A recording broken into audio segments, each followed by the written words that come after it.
Bonsoir à tous, bienvenue dans Le Débat, votre rendez-vous citoyen hebdomadaire qui offre à poser sur la table de discussion des actualités qui méritent qu'on fasse sur elles la lumière. Ce soir, en direct, nous abordons un sujet fondamental qui touche à notre dignité, à notre compréhension, à notre cohésion nationale, ainsi qu'à notre avenir commun, la protection des droits de l'homme en Côte d'Ivoire, ses avancées, mais aussi ses défis.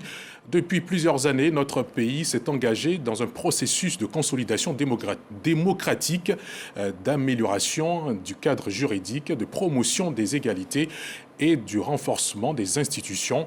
Mais sur le terrain, les réalités demeurent parfois contrastées, progrès indéniables pour certains, préoccupations persistantes pour d'autres. Ce soir, nous ferons un point sans détour avec des experts reconnus, des acteurs institutionnels et grâce à des reportages exclusifs préparés par nos équipes. Autour de cette table de discussion, vous le voyez bien, nous avons tout d'abord Dr Akakrou Florent.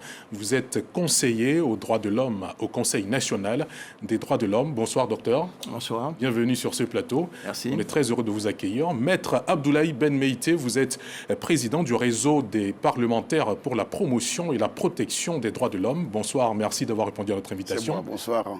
Clovis Delacroix-Ndété, bonsoir. Bonsoir. Monsieur. Vous êtes expert en genre, droits humains et gouvernance électorale. Merci de faire partie de notre plateau. Merci. Et puis en dernier, nous avons Alfred Kouassi. Vous êtes président de la coordination des actions en faveur de l'inclusion des personnes en situation de handicap en Côte d'Ivoire, en abrégé COMA-FIFSI. C'est bien cela. C'est cela. Bienvenue à vous aussi. Merci. Merci à chacun de vous d'être ce soir avec nous pour partager ce plateau et discuter de droits de l'homme. Nous allons maintenant entrer dans la première phase de cette émission, moment que nous ouvrirons avec le reportage qui nous plongera de plein pied dans ce débat. La Déclaration universelle des droits de l'homme, adoptée le 10 décembre 1948 par l'ONU, Organisation des Nations Unies, reconnaît les droits humains comme la base de la liberté, de la justice et de la paix. Depuis 1960, la Côte d'Ivoire reconnaît cette déclaration comme un socle des principes guidant sa constitution, sa législation interne, ses engagements internationaux en matière de droits humains. Au fil des années, le pays a bâti un cadre institutionnel et juridique pour garantir les droits de ses concitoyens. En Côte d'Ivoire, on peut déjà féliciter les efforts du gouvernement, parce que, au travers de la constitution du 8 novembre 2016, on voit que l'État a mis en place des moyens, en tout cas des instruments juridiques qui font que, en tout cas, il y a une avancée plus ou moins notable sur la question des droits de l'homme. Je le dirais à travers toutes les lois qui sont prises pour le respect des droits humains. Et ce qu'il faut faire aussi, c'est mener beaucoup de sensibilisation pour permettre à la population de connaître ses droits. Un citoyen lambda aujourd'hui peut porter plainte contre le président de la République et tu peux gagner. Parce que les droits de tout le monde sont respectés de façon générale. Et ça, c'est déjà bon. Même si le gars il est ministre, que vous allez au tribunal qui n'a pas raison, la loi te donne raison à toi qui n'es pas ministre. Malgré ces avancées, les défis demeurent dans certains domaines. Le droit à la liberté, bon, je pense que c'est respecté, mais pas suffisamment. La liberté d'expression, c'est ce que je veux dire. Moi, je pense qu'il faut libérer la parole. Il faut libérer la parole. Il faudrait que tout le monde puisse s'exprimer quand il veut. C'est vrai, ça se fait. Mais on ne sent pas ça trop. Les droits de l'homme sont par moments en conflit avec la coutume, notamment l'égalité du sexe. C'est généralement inadmissible dans certaines coutumes, dans la plupart des coutumes ivoiriennes, voire africaines. Et aussi, il y a une certaine génération des droits de l'homme qui est en train d'être montée, qu'on appelle ici le droit de la 4e génération, qui fait la promotion de la minorité. Les violences sont dans les foyers. Et c'est là que le gouvernement doit bien regarder pour tabler véritablement sur la sensibilisation dans ce sens. Les violences sont encore dans les foyers. La Côte d'Ivoire a réalisé des progrès notables en matière des droits de l'homme avec l'amélioration de l'IDH, indice de développement humain, sur la base d'une progression de plus de 25% entre 2010 et 2023 grâce à des gains en santé, en éducation et niveau de vie. Cependant, des défis sont à relever au niveau des violences faites aux femmes ainsi que des droits des personnes vulnérables et des minorités. Merci à F. Boué pour ce travail riche qui nous a en partie illuminé, justement pour davantage comprendre les contours de cette question d'évolution des droits de l'homme dans notre pays. Nos invités se prêteront à un jeu hautement sérieux, celui de répondre à nos interrogations. Mais bien avant, j'aimerais vous signifier qu'au bas de votre écran, vous avez un QR code qui vous permet d'interagir avec les invités sur le plateau et poser vos questions qu'on leur soumettra juste après. Alors, à Dr Akakrou Florent, vous qui êtes du Conseil national des droits de l'homme, le reportage montre un cadre institutionnel renforcé. Le rapport, il a été remis au Premier ministre ainsi qu'il a été présenté à d'autres autorités. Dans quelle mesure le CNDH a-t-il contribué à ces avancées contenues dans ce rapport?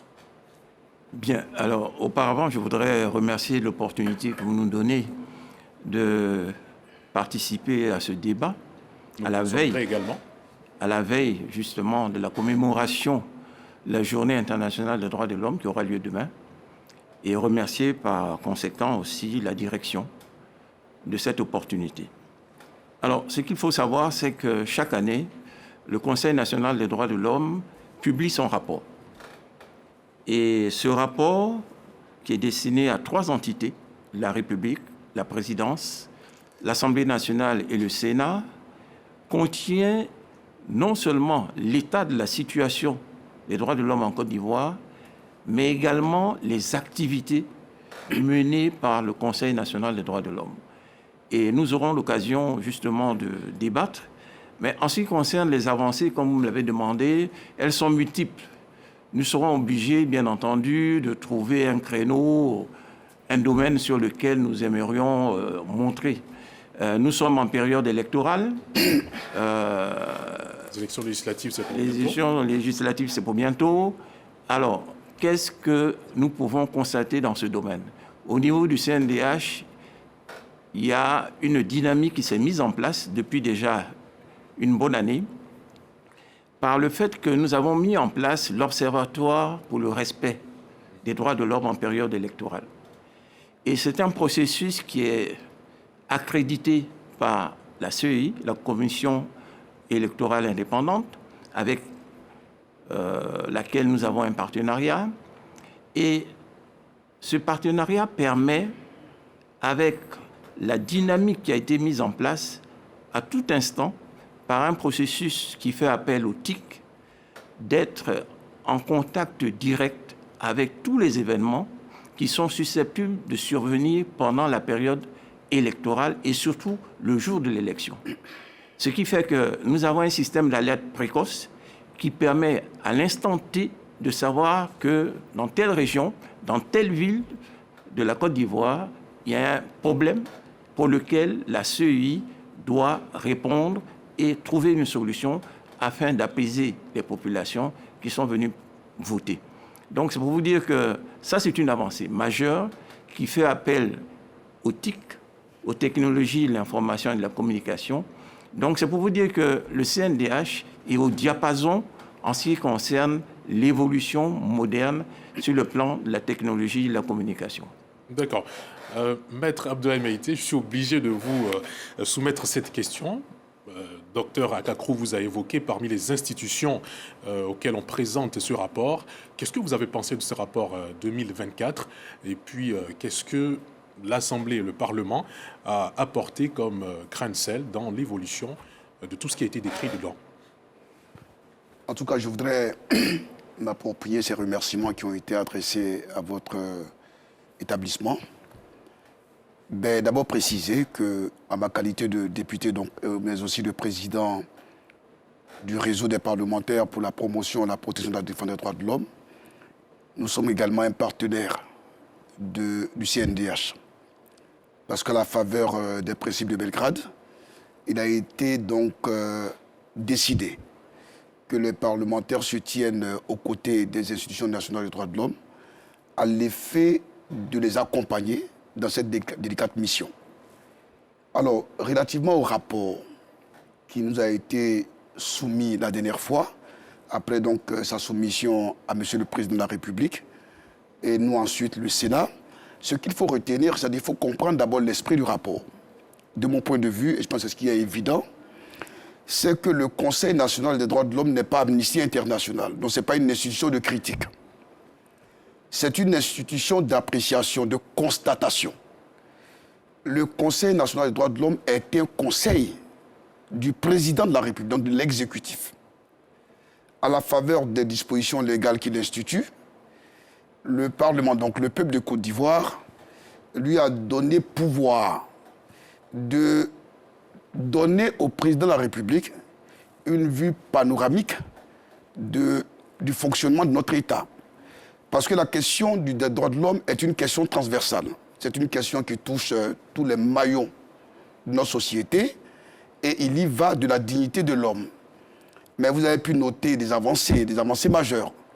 Pour le Parlement, il a été question de donner les instruments à cette belle institution que je voudrais féliciter pour le travail remarquable qui a été fait.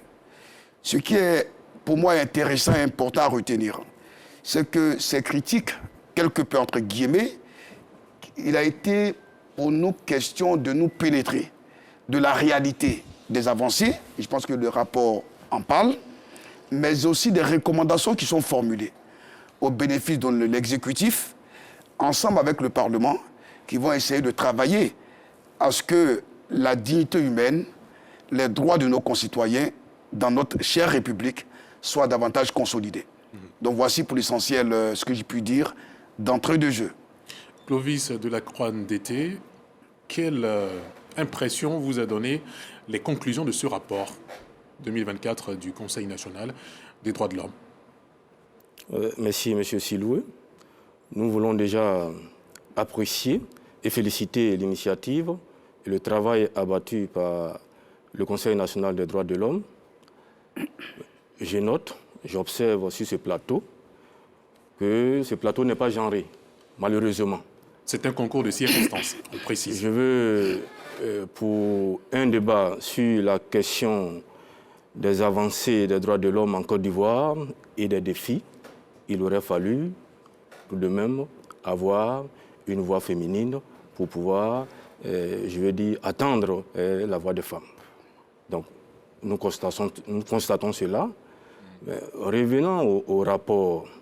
Le Conseil national des droits de l'homme... Mais j'aimerais vous signaler avant qu'on a reçu les femmes pour discuter de cette question de genre, ce qui n'explique pas forcément qu'il n'y ait pas de femmes aujourd'hui, mais le concours des circonstances par rapport au sujet a permis que nous puissions vous avoir, vous en tant qu'invité.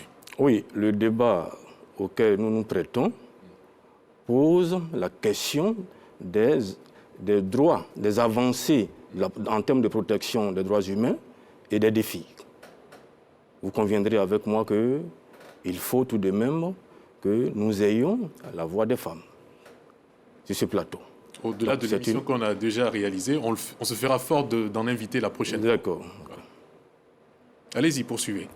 Oui, je le disais tantôt, il y a des avancées.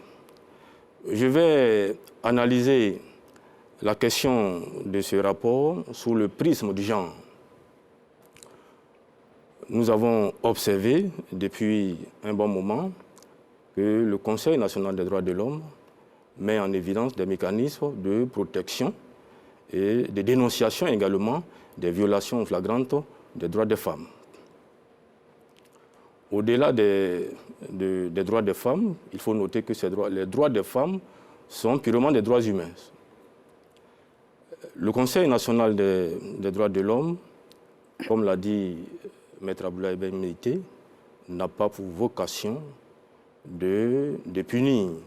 Le Conseil propose à l'effet d'avoir un cadre juridique qui permette que les citoyens, les Ivoiriens et les Ivoiriennes et les Ivoiriens puissent jouir pleinement de leurs droits fondamentaux. D'accord, c'est bien compris. Alfred Kouassi, la promotion des droits de l'homme, l'évolution des droits de l'homme concerne également les personnes en situation de handicap dont vous défendez les intérêts. Comment vous avez accueilli cette nouvelle, vous aussi? Bon, merci bien. Si je dis que j'ai accueilli la nouvelle, c'est comme si j'étais extérieur à l'action qui a été menée. Ah, vous êtes contributeur pleinement. Voilà, je suis membre je suis collègue de monsieur, de Dr Akakrou. Oui, puisque je suis le représentant des organisations de défense des droits des personnes handicapées au sein du Conseil national des droits de l'homme, donc conseiller aux droits de l'homme. Et je suis par ailleurs expert aux Nations Unies dans le comité des droits des personnes handicapées, sur proposition donc du Conseil national des droits de l'homme. Alors, l'État de Côte d'Ivoire a accepté d'accompagner ma candidature, a porté la candidature au niveau international et j'ai été donc élu et je siège donc au comité des droits des personnes handicapées à Genève. Alors, pour ce qui est du rapport donc, du CNDH, qui est notre rapport, il faut dire qu'il y a beaucoup d'avancées. Du fait même du travail énorme que le CNDH a abattu depuis plusieurs années. Quand on remarque dans ce rapport, on retient qu'il y a un nombre très important de personnes dans la population qui ont saisi le CNDH pour dénoncer des atteintes à leurs droits ou des violations de leurs droits. Ce n'était pas le cas auparavant? Auparavant, il y en avait, mais progressivement, au fur et à mesure que le CNDH a travaillé, de plus en plus ces populations ont compris et de mieux en mieux, les populations saisissent donc notre institution. Et ça fait que la Côte d'Ivoire aussi, de plus en plus, les citoyens, puisque l'État fait des efforts, mais si les citoyens ne sont pas au courant de leurs droits, donc vous voyez qu'il y a ce fossé qui existait, et par les sensibilisations qui ont été faites, il y a eu vraiment beaucoup d'avancées. Donc on peut constater, comme vous avez, parce que la première question que vous avez posée, c'est de dire quelle est la part du CNDH dans ces avancées qu'on a pu constater. Vraiment là, c'est parce que le travail a été fait en amont par le CNDH que vous allez constater un certain nombre d'évolutions.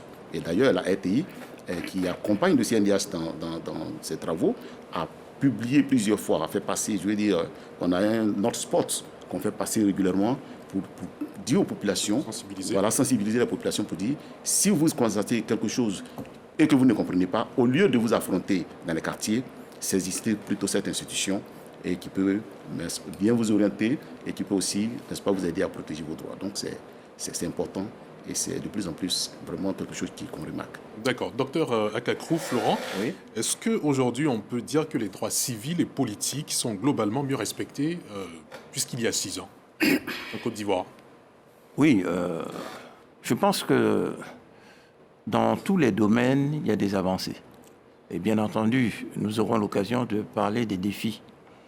En ce qui concerne les droits civils et politiques,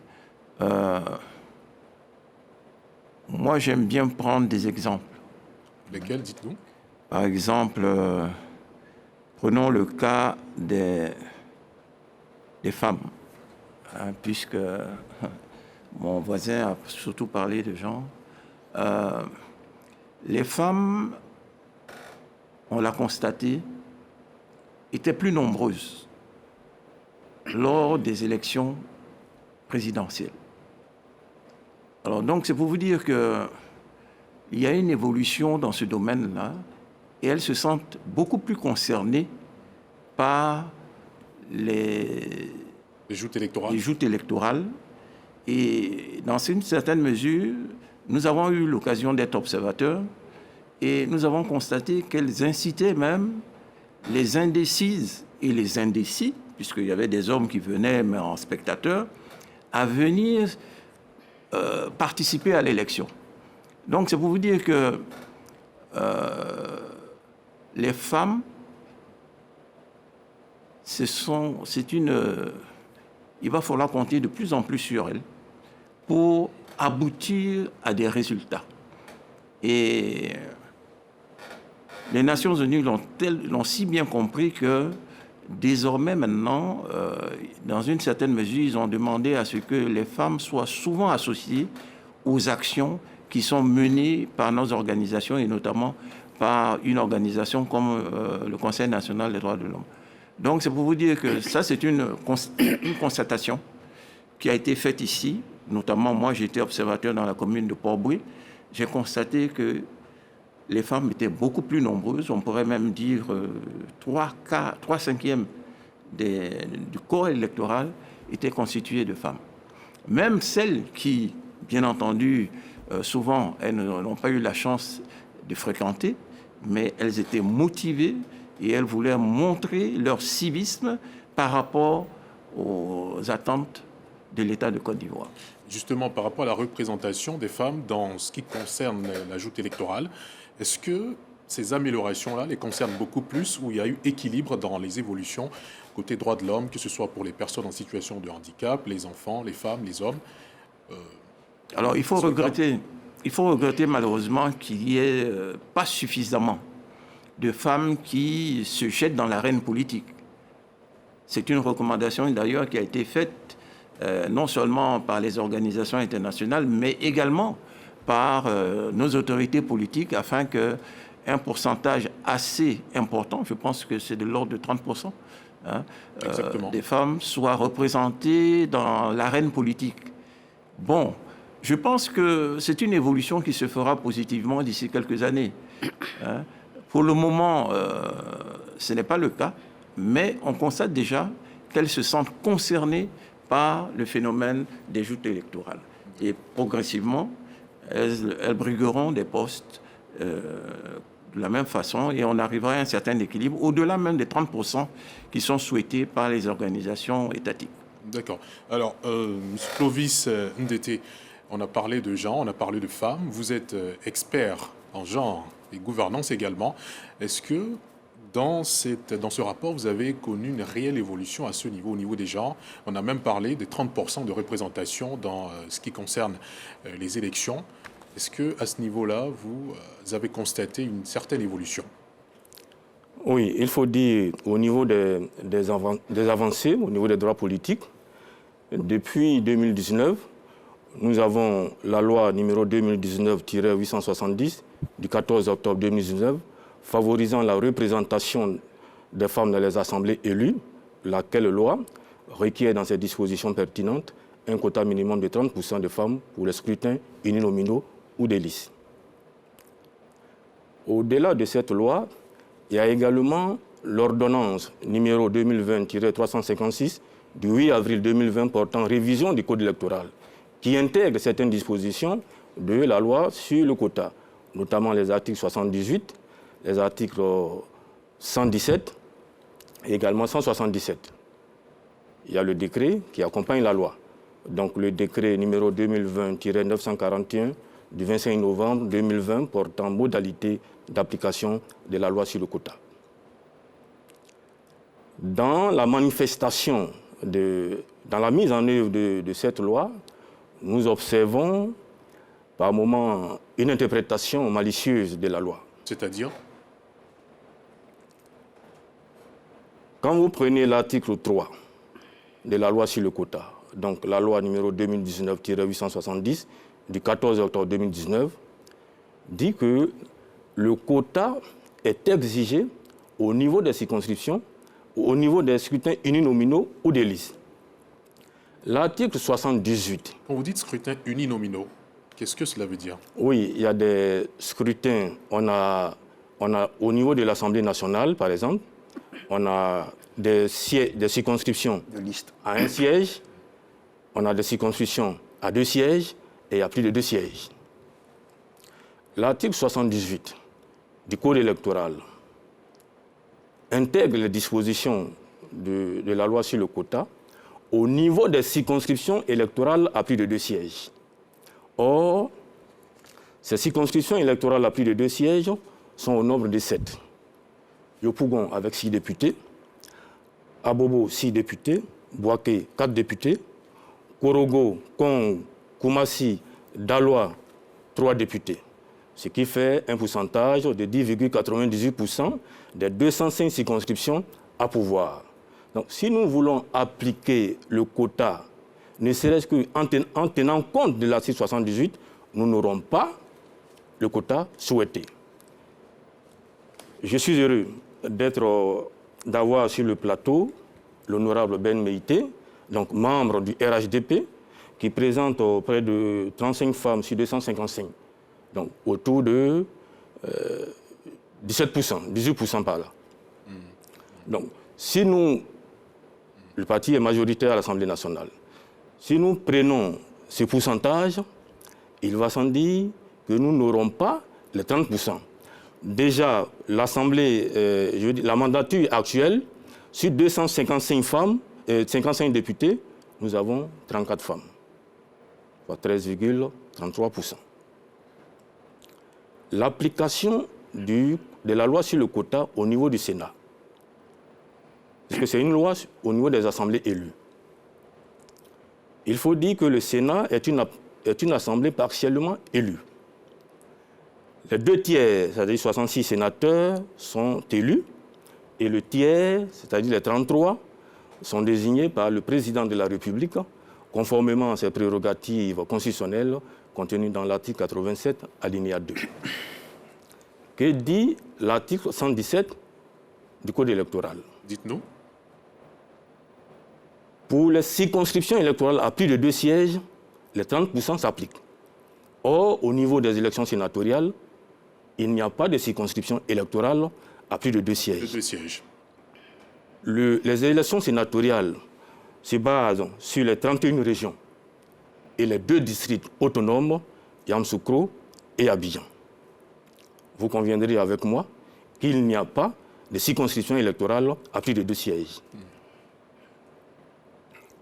Ce qui a lieu de comprendre ici, c'est la discordance entre les textes qui gouvernent l'élection des assemblées élues et partiellement élues.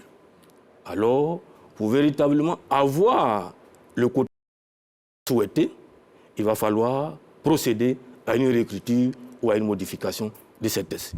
Nous notons toutefois des avancées avec l'existence de l'assénat juridique relatif aux élections des assemblées élues.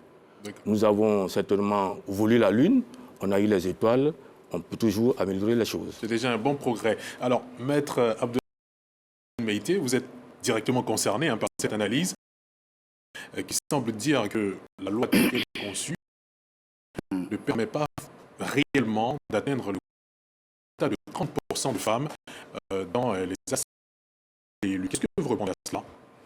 Mais moi, je voudrais remercier parce que je suis doublement interpellé. Au-delà d'être député, je suis président de la commission en charge des affaires générales et institutionnelles de l'Assemblée nationale. Donc c'est bien cette commission qui a l'examen en commission effectivement des lois. Mais ce que je voudrais qu'on retienne, souvent, il faut qu'on fasse un peu attention. Pour pouvoir apprécier aujourd'hui, il faut savoir regarder hier. Et je suis d'accord avec sa chute. Il a voulu la Lune et il a pu avoir quand même quelques étoiles. C'est déjà à féliciter. Mais je veux indiquer que l'application de la loi doit être tenue en relation avec l'évolution des mentalités. Vous conviendrez, comme l'a dit effectivement un acteur de la vie politique, il a estimé et a raison qu'on ne va pas les réveiller les femmes au lit pour dire allez-y candidater. Les partis politiques ont leur réalité dont il faut tenir compte. Mais au total, ce que j'ai pu dire sur la question, c'est une dynamique progressive. Nous sommes dans une dynamique d'arriver à cette parité tant rêvée en faveur effectivement de la gente féminine et pour le bonheur de l'humanité. Moi, je voudrais saisir l'opportunité pour féliciter le chef de l'État, le président de la République, qui a eu le courage de poser cette question, cette équation sur la table des députés. Donc, il y a eu l'initiative de cette loi. Aujourd'hui, ça sert effectivement, de mon point de vue, de base de travail. Et les lois sont faites pour les hommes et les lois sont aussi dynamiques. Lorsqu'on aura fait l'évaluation de la loi, parce que les députés, au-delà de la votation de la loi, au-delà de l'action, du contrôle de l'action du gouvernement, ont aussi une mission d'évaluer les politiques publiques. Lorsqu'ils se rendront compte, avec les nouveaux députés qui vont donc siéger l'Assemblée nationale, avec les différentes phases de cette loi, je pense qu'il n'y a pas de raison qu'ils ne puissent pas aller à l'amélioration. Mais pour l'heure, il faut plutôt aller vers la sensibilisation pour que les femmes, ainsi que cela a commencé, puissent s'intéresser de plus en plus à la gestion de la chose publique, à la res publica. C'est ce que j'ai pu dire. D'accord. Donc, ce qu'on retient, c'est que les femmes ne sont pas encore dévouées comme il se doit pour atteindre le quota de 30%. Alors, non, mais je crois qu'il faut, quand même contextualiser les choses. Ça, c'est quand même quelque chose à regarder. Il faut faire un peu de sociologie. La Côte d'Ivoire a connu une période que j'appelle la période de la parenthèse honteuse. La Côte d'Ivoire, où le pays cherchait ses repères. Depuis 2011, le président de la République accède au pouvoir d'État et il commence à initier des réformes assez importantes. Mais quand on sort, comme le disait l'autre, on ne sort pas d'une guerre comme si on sort effectivement d'un restaurant ou d'un dîner gala. Il y a un traumatisme collectif. Il faut laisser le soin à nos concitoyens ou à nos concitoyennes de suivre leur marche progressive sans les brusquer, mais aussi aux observateurs de la scène politique, comme mon très cher ici présent, qui a fait une belle analyse. Il pense qu'il leur appartient d'être un peu indulgent avec les décideurs, plutôt à les encourager dans la dynamique amorcée, à l'effet d'atteindre l'objectif qui est souhaité et envisagé. Mais est-ce qu'au-delà de ce fait que vous décrivez au sein des partis politiques, il n'y a pas un certain étouffement des candidatures des femmes pour qu'on puisse atteindre ce quota? Vous savez, il est arrivé, il faut regarder, moi je ne voudrais pas lancer les pierres aux femmes. Je pense que les différents partis politiques sont aussi dans une phase de promotion. Il faut promouvoir cette volonté pour les femmes et les intéressées à la vie politique. Mais il faut aussi tenir compte de ce que les partis politiques ont un objectif aussi. L'objectif, c'est d'avoir des sièges. Il faut tenir compte. Donc, il faut savoir conjuguer les deux impératifs. Donc, pour moi, laissons la société faire sa marche. Avant, sous d'autres cieux, les femmes n'avaient pas de droits politiques. Je pense qu'aujourd'hui, ça n'a pas commencé en Côte d'Ivoire. Il y a eu des nations dites aujourd'hui évoluées, où on a connu la non-élection des femmes. Les femmes n'étaient pas électeurs, du moins électrices. On peut dire électeurs, parce qu'effectivement, c'est la parité, c'est pareil au même. Donc aujourd'hui, de plus en plus de femmes s'intéressent à la politique au-delà de leur qualité d'électeurs. Laissons les sociétés faire leur marche et nous élaborons les lois en fonction des réalités sociales. Il n'y a pas de raison que nous ne puissions pas effectivement améliorer l'existant, qu'il faut déjà féliciter. D'accord. Alfred Kouassi, on parle de politique, on parle de femmes. Avec vous, on va engager la question des personnes en situation de handicap. Est-ce que déjà en politique, vous, personnes en situation de handicap, avez constaté une certaine évolution? En tout cas, je voudrais préciser que sur cette question, il y a une certaine évolution. D'accord, laquelle? L'évolution à quel niveau? Vous savez, au niveau des personnes handicapées, ce qui est important dès le départ pour la participation, c'est de prendre les mesures pour que chacun puisse participer, même aux élections. Participer même à la campagne. C'est-à-dire, si quelqu'un ne peut pas voter parce que des mesures ne sont pas prises pour que la personne vote, c'est déjà un problème. Et pourquoi je le dis? Je le dis parce que dans les conditions de vote, on vote dans les lieux de vote, dans les écoles primaires, et souvent on vote à l'étage. Il se trouve qu'il y a des bureaux de vote qui se trouvent à l'étage. Bon, quelqu'un qui est dans un fauteuil roulant qui vient, qui va voter, il vote comment? Si son bureau de vote est à l'étage. Alors, quelqu'un qui vient et qui veut voter, et qui est une personne non-voyante, et qui veut voter, alors que quand on veut voter, il faut savoir qui on vote, il faut cocher quelque part, mais lui coche comment? Donc, qu'est-ce qui est prévu? Ce qui est prévu dans le code électoral, c'est que la personne puisse se faire assister par une personne de son choix. Mais cette personne de son choix va assister à son vote. Alors que... Une confidentialité. Ah oui, alors que l'article 52 de la Constitution dit que le vote est secret. L'article 2 du code électoral répète la même chose pour dire que le vote est secret. Donc pour nous, dans un premier temps, ce qui nous intéresse d'abord, il faut qu'on puisse voter, mais qu'on vote pour garder le secret de notre vote. Et qu'on puisse participer effectivement au vote. Ce qui voudrait dire que, par exemple, pour une personne qui a un handicap visuel, devrait avoir un bulletin en braille, par exemple. Par exemple. Mais ce qu'on a opté pour la Côte d'Ivoire, puisqu'il y a eu un projet dans ce sens, initié par une de nos organisations, et c'est moi-même qui ai été le chef du projet sur 3 ans.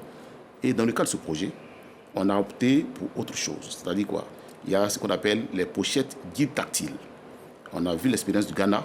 Nous avons envoyé une délégation de la CEI et de notre projet au Ghana.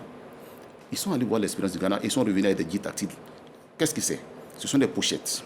On prend le bulletin unique, on l'insère dans la pochette, on fait des encarts là où on doit voter, c'est-à-dire là où on doit mettre les croix, on ferme les photos des candidats et leur nom, parce que le non-voyant d'ailleurs il ne les voit pas. On peut mettre le braille sur les photos pour dire ça c'est M. Siloué, là c'est l'honorable Ben, mais même si on ne le met pas, mais on peut savoir que le numéro 1 c'est tel, 2, 3, 4, et la personne vient dans l'isoloir, il sait qui veut voter, et lui seul, il est là, il voit l'encart, il met son stylo, et puis il ferme. C'est-à-dire il enlève le bulletin de la pochette, il referme, et là on peut l'aider maintenant à mettre dans l'urne. Personne ne peut savoir qui il a voté. Pourquoi on le fait? On le fait parce qu'il y a eu des personnes handicapées qui ont eu des problèmes. Pour avoir voté un candidat devant un parent, le parent est allé rapporter à la famille qu'il a voté l'adversaire de la famille. Et ça posait des problèmes. Donc nous, dans un premier temps, ce qu'on a recherché, c'est de faire en sorte que la personne handicapée, quel que soit le lieu où on se trouve, puisse voter comme les autres, mais puisse garder le secret de son vote. Maintenant, la CEI qui a travaillé avec nous sur le projet, la CEI qui nous a compris, on a fait des séminaires avec eux, la CEI a pris en compte ce qu'on appelait les recommandations de Grand Bassam, parce qu'on a fait 4 jours avec la CEI à Grand Bassam, et on est sorti de là avec des recommandations. La CEI a transmis une partie des recommandations au gouvernement pour les prendre en compte dans le code électoral. On attend que le code électoral soit modifié pour qu'on puisse évoluer sur ces questions. Mais dans ce qu'on appelle le code, comment on appelle ça, les opérations électorales qui dépendent de la CEI, c'est-à-dire le mode opératoire, la CEI a introduit dans le formulaire de recensement électoral des items concernant la question du handicap. De sorte qu'on peut identifier maintenant les personnes handicapées comme telles. Et la conséquence, c'est que si moi, Alfred Kwasi, je vote dans le bureau de vote numéro 6, je suis identifié comme une personne handicapée. On ne met pas sur la liste électorale quand on va afficher personne handicapée, parce que là, ça va nous stigmatiser. Mais là, il y a des codes pour savoir qu'il y a une personne handicapée dans ce bureau. Si mon bureau à l'étage, on fait descendre mon bureau, parce qu'on peut prendre un bureau où il n'y a personne qui est en situation de handicap pour faire monter ce bureau, parce qu'on a identifié les personnes handicapées. Donc, voilà des évolutions qui existent et qui sont réelles. Maintenant, nous aussi, nous faisons la sensibilisation, parce que dans le cadre de ce que nous faisons habituellement, on fait la promotion de notre convention, et l'article 29 de cette convention dit que les personnes handicapées ont droit à la participation à la vie politique et à la vie publique de leur pays. Et quand on le dit, c'est pour dire qu'on peut être aussi candidat. Donc on encourage les personnes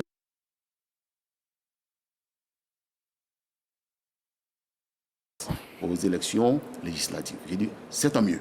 Voilà. Il y en a d'autres aussi qui sont candidats. Donc on attend de voir, on espère qu'ils seront élus, pour qu'on ait beaucoup de personnes handicapées qui vont nous représenter, n'est-ce pas, à l'Assemblée nationale, de sorte que quand on va parler de tout ce qui est loi, ils puissent systématiquement attirer l'attention de leurs collègues sur le fait de prendre en compte. D'accord, très bien, c'est entendu. Alors, Maître Abdoulaye Ben Meïté, j'aimerais vous poser la question de savoir, est-ce qu'aujourd'hui, à l'Assemblée nationale, la sensibilisation parlementaire est faite de sorte à ce qu'on puisse impulser de façon durable ces recommandations ou ces évolutions dans le rapport du CNDH? Alors, je pense que celui qui met en exergue, celui qui exécute l'action publique, c'est bien effectivement l'exécutif. C'est justement pour cette raison que le rapport est adressé prioritairement à M. le Président de la République. C'est le chef de l'exécutif. Vous savez, pour mieux apprécier la question des droits de l'homme qui n'est pas seulement un exercice théorique, il faut savoir effectivement que c'est le baromètre de la solidité d'un État. Tous les secteurs d'activité d'un pays sont concernés par les droits de l'homme. Vous avez pu noter en termes d'évolution, puisque c'est de ça qu'il s'agit, vous avez pu noter toutes les réformes qui ont été initiées, mises en œuvre par l'exécutif, avec les questions infrastructurelles et tout ça. C'est notamment le cas en matière effectivement de justice, en matière d'identification des personnes. Vous savez tout ce que l'Assemblée nationale, le Parlement, a pu accomplir comme diligence pour permettre à nos concitoyens de se faire identifier. Parce que pour parler de droits civils et politiques, il faut d'abord savoir qui vous êtes. Est-ce que vous avez des documents y afférents? Vous avez pu noter également qu'il y a eu la construction de pas mal de tribunaux permettent effectivement à nos concitoyens d'exercer leurs droits. Et l'Assemblée nationale ne fait que fournir l'instrumentum à l'exécutif et il appartient à l'exécutif de mettre en œuvre effectivement ces instruments juridiques qui sont mis à disposition. Ça peut être des projets de loi donc, qui viennent à l'Assemblée nationale sous initiative gouvernementale, du moins du président de la République, et qu'il appartient aux députés de s'approprier pour en faire des lois, du moins le Parlement pour en faire des lois. Et la mise en œuvre de ces lois appartient naturellement à l'exécutif, à l'administration. Mais nous, députés, il nous revient de contrôler l'action gouvernementale. Ça fait partie de nos attributions depuis la Constitution de 2016. Mais aussi d'évaluer les politiques publiques, ce qui sous-entend que les députés doivent interroger sur l'impact des lois qui sont prises en rapport avec leur mise en œuvre. Donc l'Assemblée nationale est dans son rôle et nous nous acquittons autant que nous pouvons de ces obligations institutionnelles qui sont les nôtres. Pour ce qui concerne le rapport du CNDH, les débats suscités par la présentation du rapport étaient des débats très importants pour les parlementaires. Et les parlementaires ont pu noter qu'il y a eu des avancées notables. On pu noter que la loi instituant le CNDH, qui était avant donc, la Commission nationale des droits de l'homme, qui n'était pas encore une autorité indépendante comme c'est le cas aujourd'hui, en termes d'évaluation de son impact, l'Assemblée nationale et le Parlement est ravi. Parce que l'objectif qui était visé a été atteint, parce qu'il lui permet aujourd'hui de donner les leviers nécessaires au président de la République de corriger ce qui ne va pas et d'encourager ce qui va. Vous parliez de loi tout à l'heure qui a pu donner au Conseil national des droits de l'homme cette latitude de faire les choses. À l'Assemblée nationale, il y a eu plusieurs lois qui ont été votées. Quelle est, selon vous, pour l'évolution des conditions des droits de l'homme en Côte d'Ivoire, celle qui est la plus significative? Alors, il ne faut pas regarder toutes les lois participent effectivement à la question des droits de l'homme. Toutes les lois. Parce que toutes les initiatives sont concernées. J'ai noté tout à l'heure que, d'abord, parlons de loi d'abord. Vous avez pu noter que la Côte d'Ivoire a ratifié pas mal d'instruments internationaux. Donc, pour se mettre en phase avec les exigences du monde d'aujourd'hui. Mais il y a eu davantage d'évolution à travers les réformes, les grandes réformes, pour lesquelles je voudrais effectivement féliciter M. le Président de la République, à travers effectivement son garde des Sceaux, ministre de la Justice, qui, à la lumière des réformes qui ont été entreprises par l'exécutif, je me permets de dire que les droits de l'homme sont une réalité en Côte d'Ivoire et le gouvernement est soucieux, n'est-ce pas, de sa mise en œuvre. D'accord, maître, pour compléter ce premier axe, nous allons maintenant découvrir un autre reportage qui nous est proposé par Davis Oyo, consacré aux ONG qui travaillent quotidiennement à la question des droits de la femme, des personnes en situation de handicap et d'autres groupes vulnérables. Institut national ivoirien pour la promotion des non-voyants, Yopougon, au nord d'Abidjan. Sur ce site, dédié à la formation des personnes atteintes de cécité, se tient une sensibilisation particulière. Il n'y a pas de droits spécifiques pour les personnes handicapées. Ce sont les mêmes droits que tous les êtres humains ont, que les personnes handicapées aussi ont. L'activité se déroule en moyenne une fois dans le mois. Une initiative de l'équipe de la coordination pour les actions en faveur de l'inclusion des personnes handicapées en Côte d'Ivoire, Comafipsi. L'association a pour mission contribuer à la promotion des droits civiques, sociaux, économiques et culturels, ainsi qu'à l'inclusion des personnes handicapées dans la société. Ce jour, l'accent est mis sur la promotion des droits de toute personne frappée par un handicap. Handicapés moteurs, sensoriels, cognitifs, personnes de petite taille et albinos semblent prendre conscience de leur pleine et effective participation à la vie publique, politique, économique, culturelle et professionnelle. Au niveau de la sensibilisation, j'ai retenu que toutes les personnes sont au même niveau et ont le même droit Le constat, c'est que les personnes handicapées ne votent pas suffisamment, tout simplement parce qu'elles ne maîtrisent pas vraiment ce volet-là. Elles trouvent que leur voix ne compte pas. Et j'ai appris aujourd'hui que nos voix en tant que personnes handicapées comptent. Nous devons participer, voter, et nous pouvons également être candidats aux différentes élections.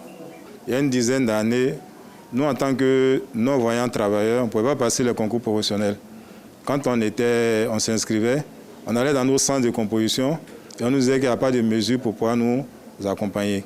Mais aujourd'hui, le ministère de la fonction publique, que nous tenons à remercier, en collaboration avec notre ministère, a mis en place une embosseuse qui est l'imprimante Braille au sein même de la direction des concours, avec une équipe technique qui nous prend en charge, et ce qui facilite notre intégration. Ça nous permet d'avoir des admis aux différents concours professionnels. Donc moi-même qui suis présent cette année, on a été admis au concours professionnel. Comme Amadou, Nicole Aïssia, institutrice, est également admise à un concours professionnel. Au fait, avant, je ne savais pas que je pouvais participer à un concours même et tout. Et c'est quand je me suis approchée avec le président, je me suis rendu compte que tout était possible, quoi, que j'avais des droits, que je pouvais faire des choses même et tout. Au nouveau quartier de la commune de Yopougon, une couturière, depuis 30 ans, handicapée moteur, s'est appropriée les messages véhiculés par l'association. Quand j'ai commencé à fréquenter les associations des personnes en situation de handicap, j'ai vu que j'ai le même droit que les autres. Aujourd'hui, j'apporte un plus. J'arrive à habiller même des personnalités dont je ne me marginalise plus. Je travaille la tête haute, je travaille vraiment avec joie et je suis contente de vivre dans la société.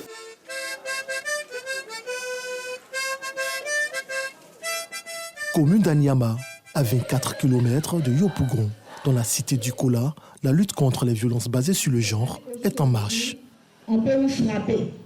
Il y a certaines personnes aussi qui sont victimes de viol. La clinique juridique est ouverte et la sensibilisation bat son plein à l'IFEF d'Anyama.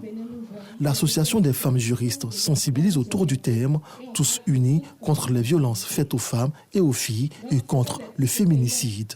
Nous voulons dire aux jeunes filles et aux femmes même d'Anyama qu'elles ont des droits et que la clinique juridique d'Anyama est au centre du centre social. Elles peuvent venir au niveau de la clinique juridique d'Anyama pour être orientées sur leurs droits, ce qui va leur permettre de pouvoir rebondir lorsque ces droits-là sont violés. Parce que nous avons constaté en Côte d'Ivoire, depuis cette année 2025, nous avons eu plusieurs cas de viol et de tuerie des femmes parce qu'elles sont femmes. Et ça, nous ne sommes pas d'accord pour ça. Sketch et échange direct avec les 200 filles de l'IFEF pour toucher du doigt le nœud du problème. Cette technique captive l'attention des participantes.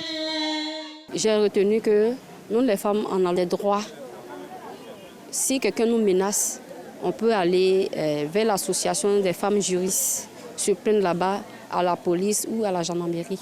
Grâce à ce que nous avons vu aujourd'hui, on ne veut plus accepter la violence pour les femmes et on doit prendre certaines décisions pour nous-mêmes. L'activité de l'Association des femmes juristes du Côte d'Ivoire s'inscrit dans le cadre des 16 jours d'activisme avec en ligne de mire prévenir, protéger et dénoncer toute violence faite au genre. Promotion des droits des personnes en situation de handicap, sensibilisation aux droits de la femme et de la jeune fille, autant d'actions qui mettent en lumière le respect des droits humains en Côte d'Ivoire.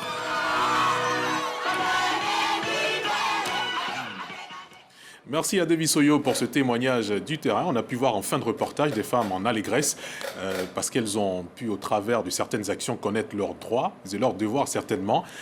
Monsieur Alfred Kouassi, vous êtes directement concerné. On vous a vu en tant qu'acteur dans ce reportage. Vous êtes également à la tête d'une organisation qui lutte dans ce sens-là. Quelle est la place aujourd'hui des ONG dans la lutte des droits, de promotion des droits de l'homme en Côte d'Ivoire? Alors, les ONG ont un rôle extrêmement important. Et d'ailleurs, l'État même vient de leur reconnaître ce rôle très important à travers donc la Constitution. Et le CNDH appuie ces ONG dans le développement de leurs actions. Mais ce que nous devons retenir ici, pour ce qui concerne les personnes handicapées, vous avez constaté que nous faisons de la sensibilisation. On a eu un focus group pour parler des questions d'élection. Voilà, le droit de vote, le droit de participer, le droit d'être candidat. Et puis, on a rappelé aux personnes handicapées que lorsqu'on parle d'instruments juridiques de protection des droits des personnes handicapées, il ne s'agit pas de droits particuliers, de droits spécifiques. Il s'agit de rappeler que les personnes handicapées sont des hommes et que tous les droits reconnus aux hommes leur sont reconnus. Mais la particularité de nos instruments, c'est de dire, voilà les mesures particulières, spécifiques qu'il faut prendre pour permettre à ces personnes de jouir de tous les droits de l'homme et de toutes les libertés fondamentales. C'est cela. Et il faut que les populations en question le sachent. Parce que si quelqu'un qui a été marginalisé durant toute sa vie, vous avez vu la sœur, celle qui est couturière, la dame, mais elle dit, c'est notre sœur, depuis 30 ans, mais avant qu'elle ne devienne couturière, elle pensait qu'elle ne pouvait rien faire. Elle pensait qu'elle était vraiment moins que rien. Certainement, c'est les influences, ce qu'on lui a dit, tu ne vaux rien, tu ne peux rien, les incapacités, parce que dans la personne, son statut. Voilà, tu pourras pas. Mais quand elle s'est approchée des organisations de personnes handicapées, et elle a vu, d'après elle-même, elle dit, j'ai vu des personnes qui ont un handicap plus prononcé que pour moi, et j'ai compris que je peux faire quelque chose. Et elle a commencé à faire, et aujourd'hui, selon ce qu'elle a dit, elle habille même des personnalités. Donc c'est ce qu'on rappelle aux personnes handicapées, ne restez pas dans ce qu'on pense de vous, ne suivez pas ce qu'on pense de vous, considérez et sachez que vous êtes des personnes au même titre que les autres, vous avez les mêmes droits que les autres, mais seulement qu'il faut des mesures particulières, et c'est cela qu'on rappelle à tout le monde. Et ça, c'est le rôle des ONG. Et d'ailleurs, moi, comme je vous ai dit, je suis au niveau des Nations Unies. Aux Nations Unies, lorsqu'on doit recevoir un État, un pays, on reçoit d'abord les ONG de ce pays, on discute avec les ONG, on prend quelques renseignements, quelques informations avec les ONG, et puis on reçoit l'État maintenant. Donc vous voyez l'importance des ONG, et c'est pour cela que nous, si nous ne le faisons pas, qui va le faire? Voilà. D'accord, merci M. Kouassi. Nous avons un téléspectateur qui nous a adressé une question, qui vous a adressé une question, c'est à vous de répondre. Il nous dit ceci, il s'appelle Anissé, il est de la Côte d'Ivoire. Il dit quels sont les moyens qui sont mis en place pour garantir la présomption d'innocence. Beaucoup de personnes sont lésées et leurs droits bafoués à cause d'une simple accusation ou d'une rafle policière alors qu'elles sont innocentes en réalité. Qu'est-ce que l'État fait pour garantir le respect de la dignité et le respect de la personne humaine en matière de présomption d'innocence? Voilà sa question. Maître, mon regard s'est tourné vers vous. C'est pas discrétionnaire, c'est pas discriminatoire, mais certainement parce que vous pouvez apporter réponse à cette question. Bon, je ne pense pas que ce soit le parlementaire qui est interrogé là. Hein. Non, la question est adressée à tout le monde. C'est le praticien. Écoutez, moi je pense qu'il y a deux choses. Alors, il peut s'avérer, effectivement, qu'il peut y avoir des cas de violation des droits. La présomption d'innocence est un droit. Parce que le principe, c'est qu'on est innocent jusqu'à ce que notre culpabilité soit établie. C'est un principe de droit. De même, la liberté est un droit, c'est le principe, la liberté. La détention, une exception, jusqu'à ce qu'une personne soit reconnue comme coupable. Dans la mise en œuvre, j'ai bien peur souvent que certains de nos concitoyens, je ne dis pas forcément que c'est le cas partout, se s'arc-boutent seulement sur ce que les gens disent. Je l'ai dit sur un plateau confrère, quand on n'a pas la réalité des dossiers, on évite d'épiloguer. Mais toutefois, je suis d'avis et je milite en faveur du respect de la loi. L'égalité de tous devant la loi, le respect des principes. Et l'occasion est bonne, à ma qualité de député, d'appeler l'attention de tous les exécutants, tous les artisans, tous ceux qui ont en charge effectivement d'exécuter, de mettre en œuvre la loi, dans le cadre de la poursuite, à garantir à chacun leur droit à innocence et leur liberté jusqu'à ce que leur culpabilité soit établie. D'accord. Docteur Akakrou, est-ce que dans les recommandations ou bien dans l'évolution qu'a connue les droits de l'homme en Côte d'Ivoire, on parle également de ce qui est de la présomption d'innocence? Non. Pas nécessairement la présomption d'innocence dans ce domaine, mais nous sommes souvent interpellés par rapport à la liberté d'expression et aux manifestations pacifiques pour lesquelles nous sommes souvent l'objet de critiques. pas directement, mais dans nos entourages, nous entendons souvent des populations qui se plaignent du fait qu'il y a eu une ordonnance. Je pense que c'est l'ordonnance 2024-368 dont ils estiment que c'est une ordonnance restrictive en ce qui concerne les libertés d'association et les libertés d'expression. C'est même devenu l'objet de critiques de la part non seulement de nos populations nationales, mais aussi sur le plan international. Nous sommes interpellés par rapport à cet aspect. Il y a eu une évolution, je pense même que cette ordonnance est devenue une loi, ou bien je crois qu'il y a eu une évolution. Ce qu'il y a, c'est que moi je pars du principe que la Côte d'Ivoire est un pays de dialogue et que ces organisations qui sont mal à l'aise par rapport à cette loi doivent faire preuve de patience.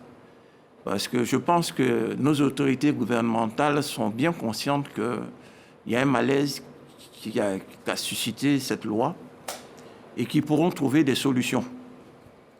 Mais je pense aussi que dans ce domaine-là, il ne faut pas tout attendre de l'exécutif. Nous avons la chance d'avoir un député sur le plateau.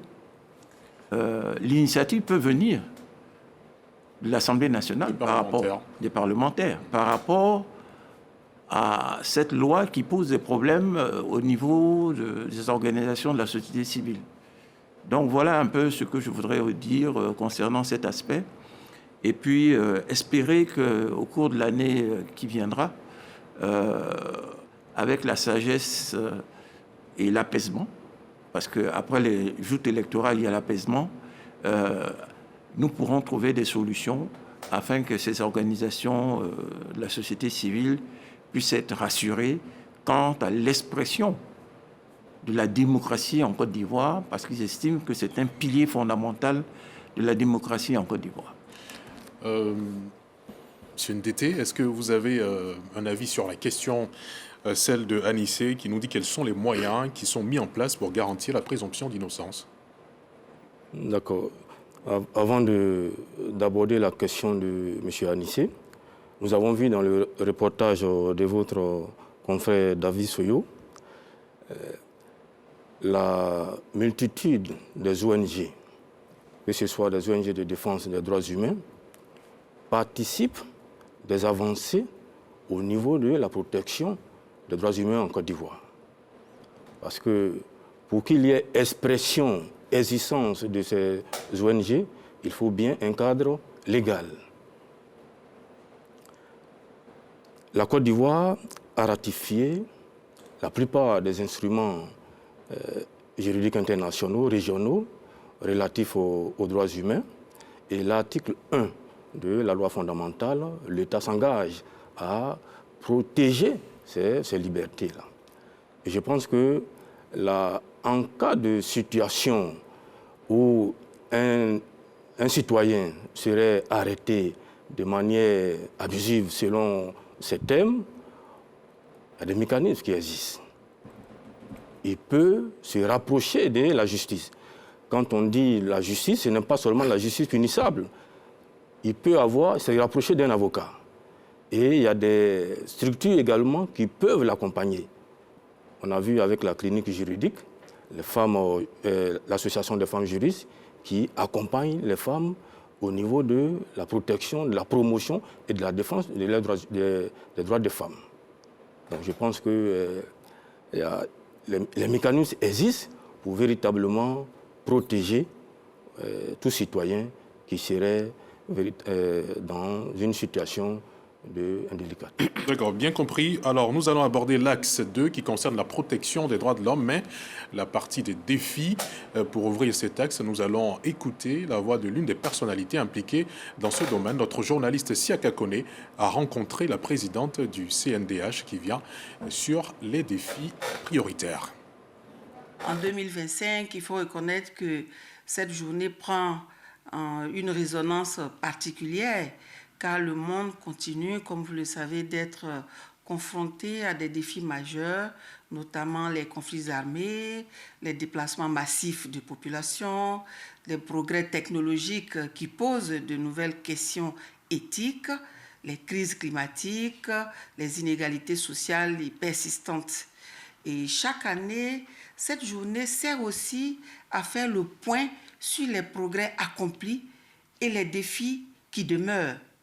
Et donc en 2025, les discussions se concentrent particulièrement sur l'usage responsable de l'intelligence artificielle, sur la protection des données personnelles, sur la prévention des discours de haine, sur la protection des défenseurs des droits de l'homme, sur la lutte contre les violences basées sur le genre, qui est d'actualité, sur l'accès inclusif à l'éducation et à la santé, sur les droits environnementaux.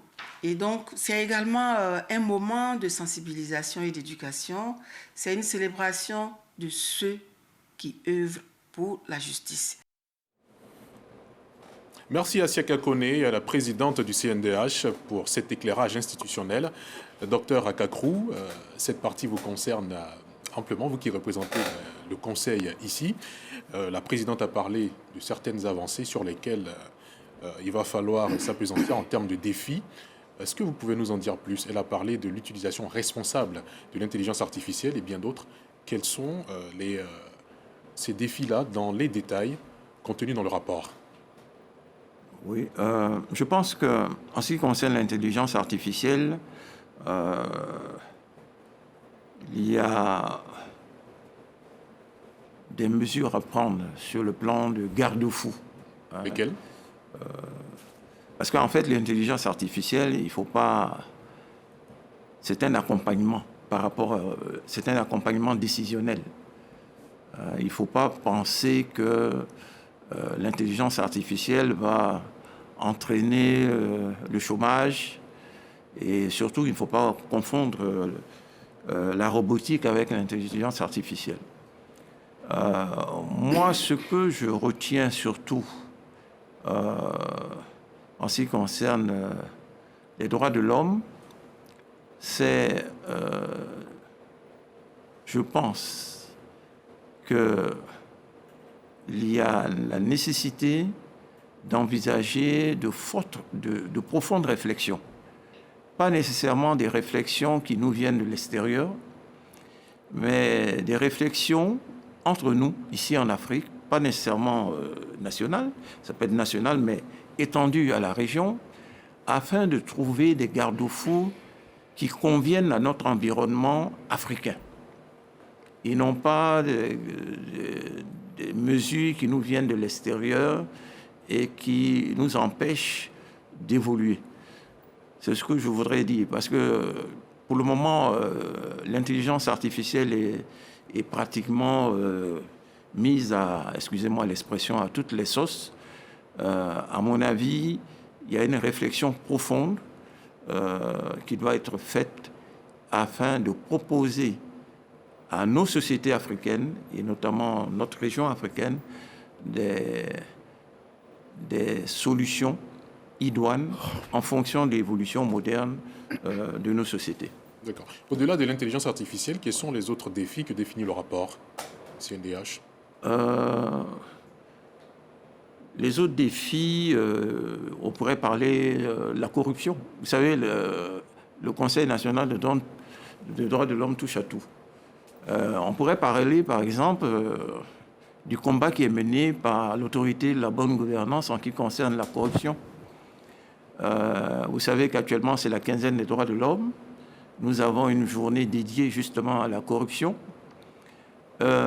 Sur ce plan-là, il faut reconnaître qu'il y a eu des avancées, mais elles sont insuffisantes. Il y a une cellule qui a été mise en place en ce qui concerne les cellules locales intégrées afin que les populations puissent s'approprier cette lutte contre la corruption. Mais il faut dire que c'est insuffisant. Il y a aussi une plateforme qu'on appelle le Signaliste qui a été aussi envisagée, qui a été mise en place, mais les populations ne savent pas l'utiliser.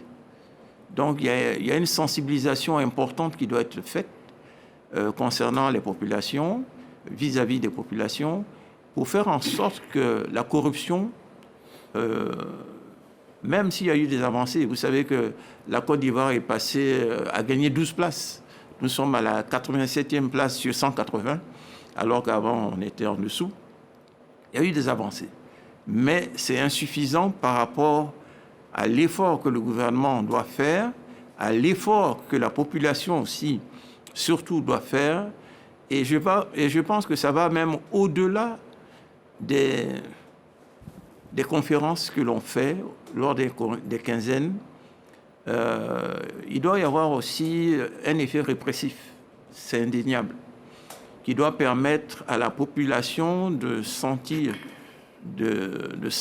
et de s'approprier cette réalité qu'il faut lutter contre la corruption et ne pas s'adonner à ce virus, parce qu'en fait, il s'agit d'un virus au niveau national ici. D'accord. Clovis Ndete, vous qui êtes promoteur et expert en genre et puis en gouvernance électorale, quels sont les défis selon vous aujourd'hui? Merci. Il faut dire que le droit né dans les tests grandit dans la pratique. La Côte d'Ivoire a ratifié la plupart des instruments. Et au niveau de la domestication de ces instruments-là, il y a des avancées. Toutefois, il faut relever certaines dispositions à améliorer. Lesquelles? Nous avons un parlementaire sur le plateau, l'article 74 de la Constitution, qui a été indexé souvent fois. Le président de la République, à l'initiative des lois, concouramment avec les parlementaires. Donc, c'est un plaidoyer. Que l'honorable puisse se faire l'écho sonore de ce qui va se dire sur ce plateau. Il a dit tout à l'heure que nous sommes dans une société. Et ce qui caractérise la société, c'est l'existence de lois. Et la société est également dynamique. Et les lois peuvent être dynamiques. Donc, nous souhaitons qu'il y ait une proposition de la part des parlementaires à l'effet de modifier certains tests pour que nous ayons des tests consensuels. Je reviens sur l'article 177 du Code électoral. La Côte d'Ivoire a une population très jeune, plus de la moitié. Que ce soit le RGPH 2014, RGPH 2021, on est au-delà des 70%. L'article 177, relativement aux élections des conseillers municipaux, en cas d'égalité, il est possible l'organe en charge des élections, l'OGE, ici c'est la CEI, à une nouvelle élection. En cas de nouvelle égalité, est déclaré vainqueur la liste ayant la moyenne d'âge la plus élevée. C'est un critère gérontocratique qui est loin d'être un critère démocratique. La loi est censée mettre tout le monde sur le même pied d'égalité. Alors, quand je pars à une élection en tant que jeune, où je connais déjà mon sort, en cas d'égalité, il y a problème. La réflexion peut être menée au niveau du Parlement pour pouvoir mettre les jeunes à l'aise, étant donné qu'ils sont également sous-représentés dans les instances décisionnelles comme les femmes. Au niveau de la loi, des lois spécifiques, on a la loi sur le quota. La loi sur le quota ne concerne que les assemblées élues. Au niveau des postes nominatifs, nous n'avons pas de loi. Il est possible que les députés poussent la réflexion à l'effet de mettre en œuvre une loi organique, étant donné que l'article 37 de la loi fondamentale donne des dispositions pour qu'il y ait une sorte de parité au niveau des fonctions publiques. Alors, Maître Abdoulaye Ben Meïté, vous avez eu d'éventuelles propositions de loi qui vous ont été suggérées par Clovis Ndete. À votre niveau, est-ce que le principal défi, il est juridique, budgétaire ou politique? Moi, je pense que ces défis doivent être regardés dans les 3 dimensions. Alors, mais avant, parlant du CNDH, je m'en voudrais de ne pas féliciter sa présidente. Vous savez que c'est une institution qui a connu différentes réformes et vous avez pu noter effectivement qu'elle a pu hisser le CNDH a un statut majeur au niveau de la Gannerie. Je crois que c'est le statut A.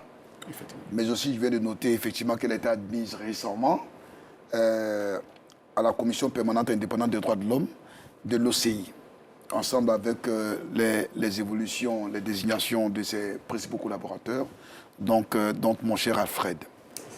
Mais parlant de défis en matière effectivement de droits de l'homme, je pense qu'il est d'abord budgétaire.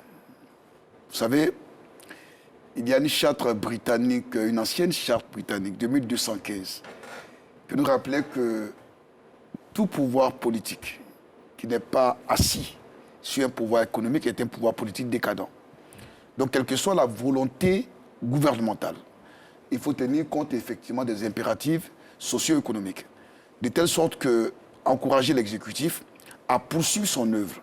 Et c'est pour cela que je me félicite mon co-débatteur par rapport aux propositions pertinentes qui ont été faites. Mais je pense qu'il convient de regarder. Ce n'est pas tomber dans l'oreille des sourds. Je voudrais même, je pense, que l'exécutif qui nous suit naturellement saura prendre, pourquoi pas, les devants, pourquoi pas. Et à défaut, les parlementaires pourraient éventuellement l'examiner. Il ne dit pas forcément que nous allons vous donner entière satisfaction, mais l'examen déjà d'une possibilité est déjà quelque chose d'important.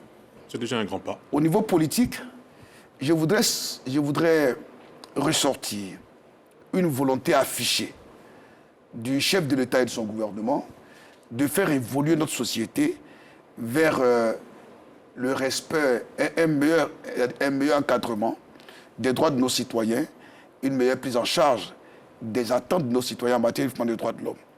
Vous avez pu noter effectivement qu'il y a eu beaucoup d'initiatives qui ont été entreprises avec des investissements importants en matière de justice, en matière d'infrastructure, en matière d'éducation, en matière sanitaire. Et je pense que c'est des choses qu'il faut encourager, mais beaucoup reste à faire.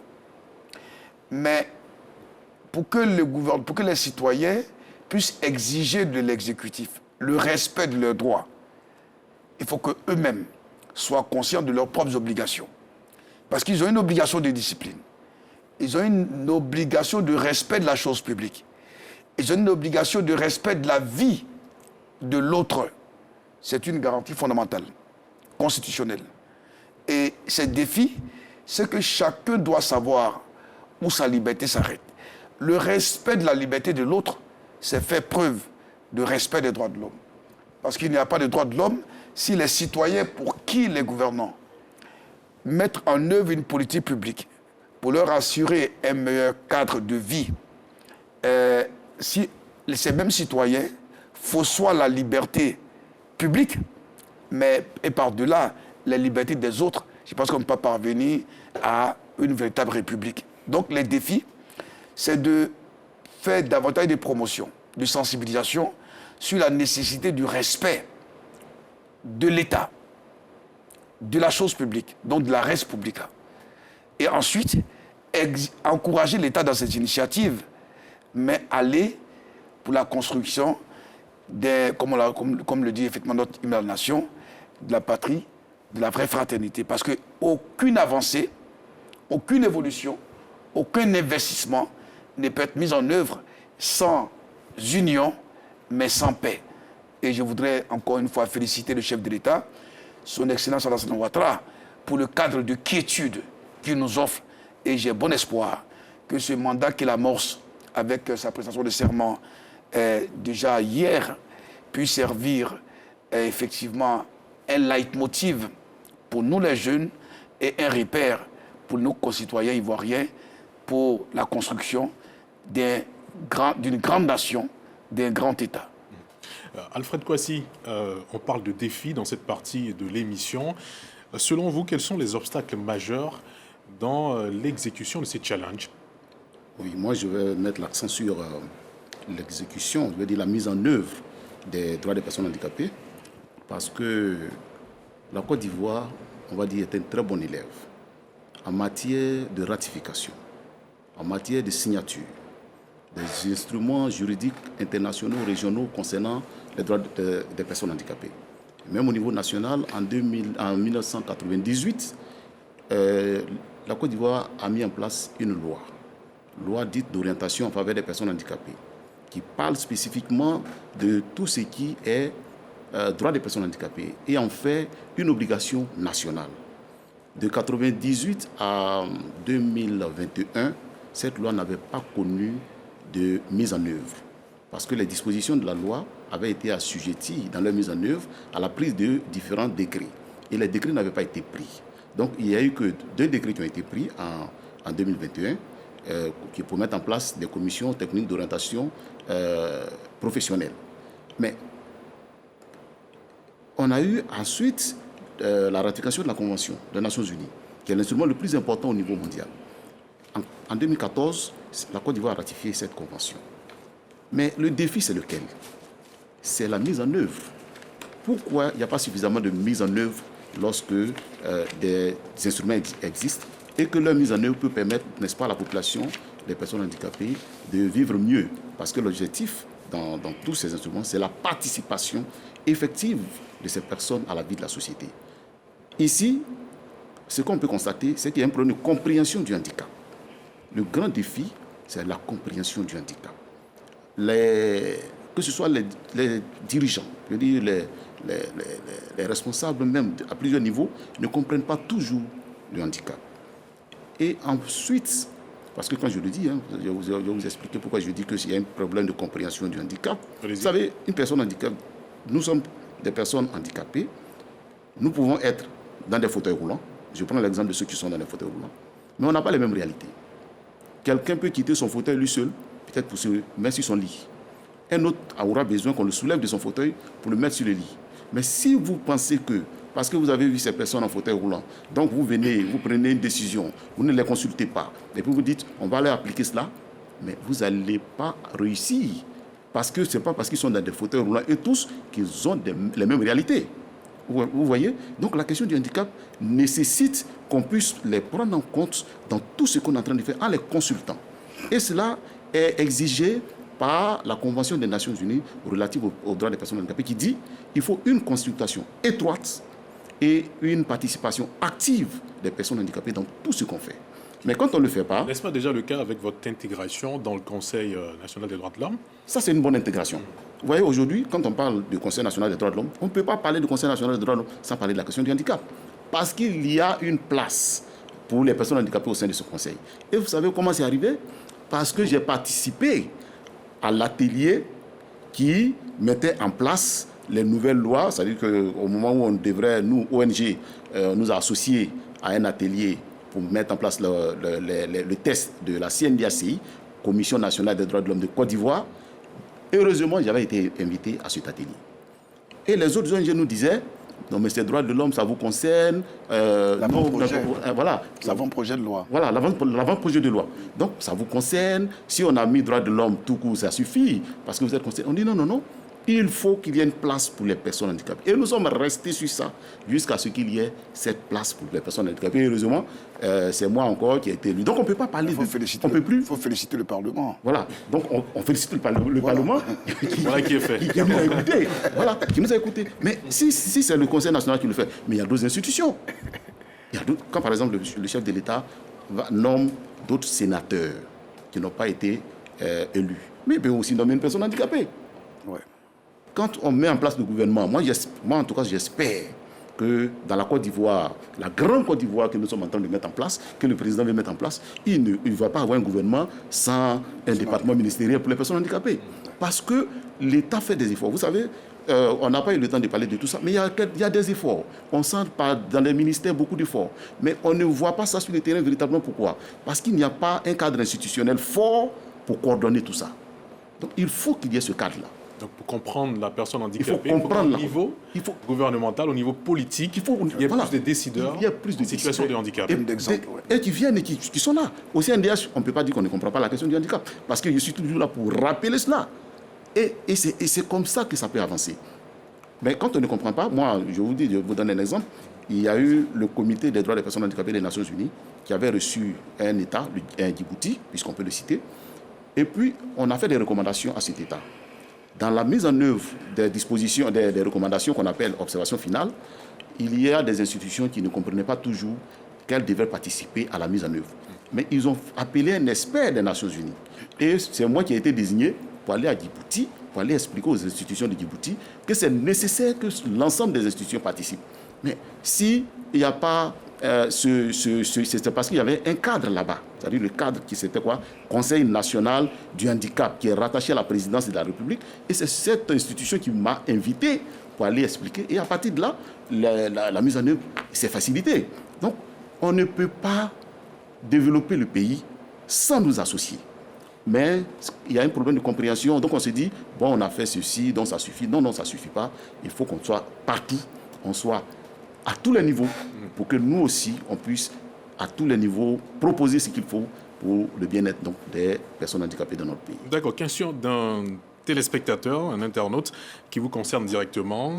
Il se nomme Drabo Issouf, qui demande, est-ce que les organisations en charge de promotion des droits de l'homme sont-elles soutenues par l'État, telles que la vôtre? Mais oui, on va le dire. Comment? Rapidement? Oui, il y a le ministère de la protection sociale, qui donne des subventions au niveau des organisations de personnes handicapées en Côte d'Ivoire. Au début, avant qu'on était dans nos organisations, on avait autour de 4 millions, mais maintenant c'est 85 millions. Et j'ai appris que le ministre veut augmenter, donc c'est bien. Il y a aussi les collectivités publiques. Le milliard, voilà, les collectivités publiques qui nous accompagnent dans des subventions au niveau des mairies. La mairie de Yopougon qui a décidé de donner 30 millions à notre organisation, comme AFIFSI, dont je suis le président. Et donc tout ça, ça veut dire que quand même l'État nous accompagne. Donc il ne faut pas qu'on dise que l'État ne nous accompagne pas du tout. D'accord. Alors, docteur Akakrou Florent, quelles réformes ou actions prioritaires le Conseil recommande-t-il pour 2026? C'est une vaste question. On est aux portes de l'année 2026. On ne pouvait pas finir sans vous poser cette question. Bon, vous savez, il y a plusieurs réformes qui sont sûrement envisagées. Restons un peu... On a commencé par les femmes, restons un peu dans le domaine des femmes. Il y a les violences basées sur le genre, et je vais faire plaisir à mon voisin. C'est un fléau. Un fléau, malheureusement, qui continue. Il y a de plus en plus de situations de sévir.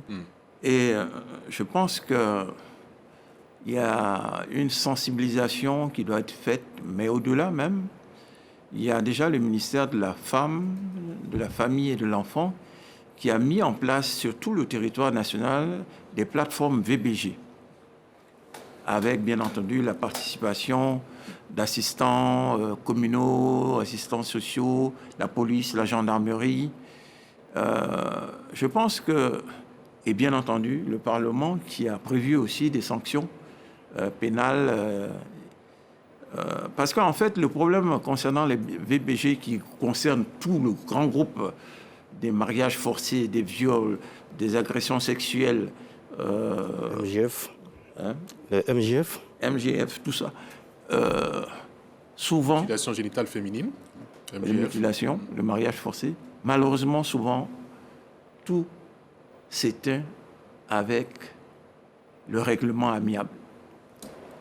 Et là, vraiment, je pense que par rapport à ces personnes vulnérables, et les personnes vulnérables, ce sont les femmes, les enfants, les jeunes, les handicapés aussi, il y a sûrement quelque chose à faire encore concernant cette frange de la population qui subit malheureusement le diktat des hommes, souvent, et pour lequel il y a sûrement quelque chose à faire en plus. Voilà. Clovis Ndete, selon vous, quel serait le défi majeur en termes de genre, puisque c'est la question que vous défendez le plus aujourd'hui. Quel serait le défi principal? Oui, avant d'en arriver là, je voulais aller dans le même sens que M. Kwasi. Pour des situations spécifiques, il faut faire intervenir véritablement les concernés. Une anecdote, on décide dans une municipalité de construire un marché. Et on construit le marché au bord de l'eau, à coût de milliards. Donc après l'inauguration, le marché ne fonctionne plus, ne fonctionne pas. Le maire convoque une réunion à l'effet d'entendre les femmes pourquoi ce marché n'est pas fréquenté. La responsable des femmes répond que si nous allons sur ce site, nos enfants vont tomber dans l'eau. Juste pour dire que si les femmes avaient été associées dans le choix, dans la gestion de la chose, ce site n'aurait pas été choisi. La principale recommandation que nous souhaitons, c'est de véritablement associer les acteurs concernés pour pouvoir décider, orienter les choses avec ces personnes. D'accord. Lovis Ndete, merci infiniment. C'est sur cette anecdote et puis cette précision que nous allons mettre fin à ce numéro du débat de RTI 1 consacré à l'évolution des droits de l'homme en Côte d'Ivoire et les prochains défis à relever. Merci à nos invités, merci messieurs, merci à nos fidèles téléspectateurs, merci également à toute l'équipe technique derrière les caméras. On se retrouve certainement le week-end, Dieu voulant, pour les éditions du journal et puis notre autre émission des débats, le Club de la Presse. D'ici là, portez-vous bien et excellente soirée sur RTI 1, la chaîne qui rassemble.